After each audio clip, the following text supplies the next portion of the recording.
Shamanism is a way of life. It's the focus in the modern world has been on the shaman as a person who goes into a trance and does healings, and that is true, and that's the way that I work, and it's how I teach. But shamanism is also a way of life. It's how we ground to the earth and how we work with the elements, and being brought up in a way where we are in honor and gratitude for our life and understand the connection that everything is alive and that we're connected to a web of life. In a traditional culture, uh, spirituality was something that was taught from as soon as you were born. We're so locked into our mind and the rational world and the scientific world that when we have a spiritual experience, it can literally blow somebody's mind and they don't know what to do with it. And so, what happens for people is what we call a spiritual emergency, a spiritual opening.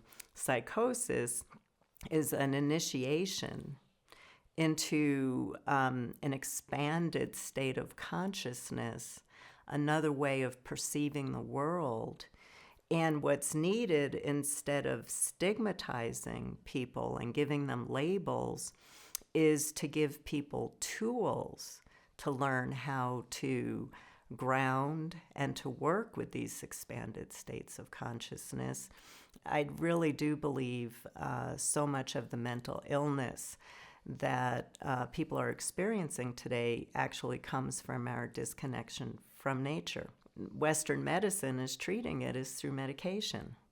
And what all that's doing is it's damping down the fire even more of spirit. What we need to do is, start to blow some life on that spiritual fire that lives inside of us and learn how to be creative and to realize that we have the gifts, the talents, the strengths to create a life filled with meaning and passion. I just think it's really important for people to find some spiritual path. It doesn't have to be shamanism.